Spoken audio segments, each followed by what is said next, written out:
Welcome to the Farbrengen on the Sicha of Hanukkah. So I want to preface this little Farbrengen by saying that nothing will substitute learning this Sicha and applying the Sicha in your own language to yourself wherever you're at in life.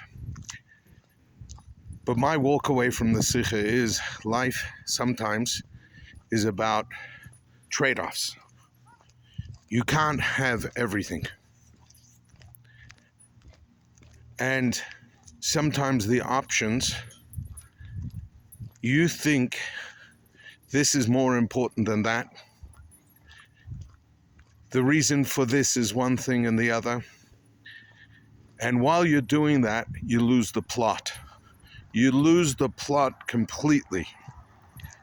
And in this case, the plot is shalom, peace in the world. The whole point of Yiddishkeit is to bring peace into the world.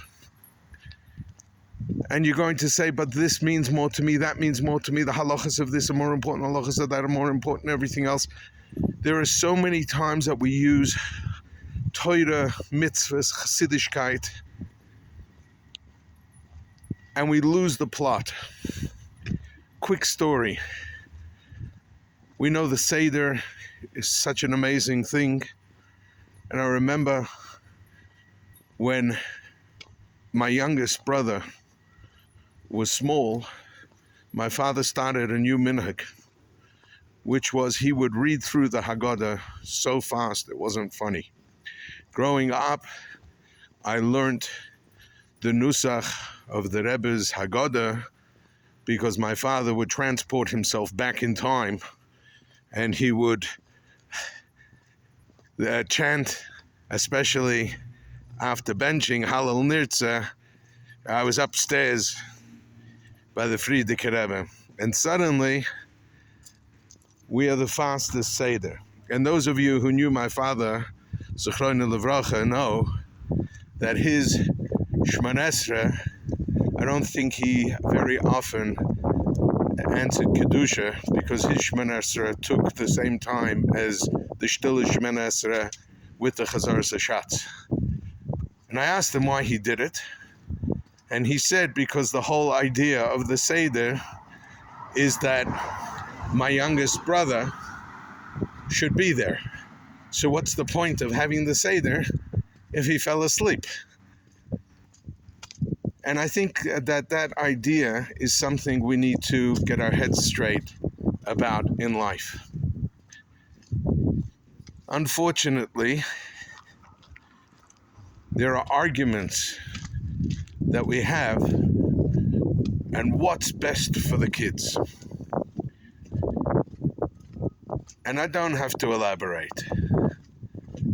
But sometimes in being right about a specific thing, you lose the plot. You lose the plot and there's no shalom. And the Rebbe talks about this idea that the worst Avera in the world, erasing Hashem's name, is Hashem says, no, draw down my name and erase it, but draw it down for the purpose of erasing it for Shalom Bayis. This is not Chas v'Shalom to say that we have permission to modify the tip of the Yud in Halacha for any reason, but when Halacha tells us to get our priorities straight, the Halacha says you can't have Ner Chanukah and Ner Shabbos together. You can't do this. What takes priority? You can't make Kiddush and light Shabbos candles and have Hanukkah candles. There are times that there are no good options. And in those times, you need a serious cheshbon hanefesh to know, don't lose the plot. Don't lose the plot. My friends, have a freilichen Hanukkah, and this Sicha is unbelievably mind-blowing.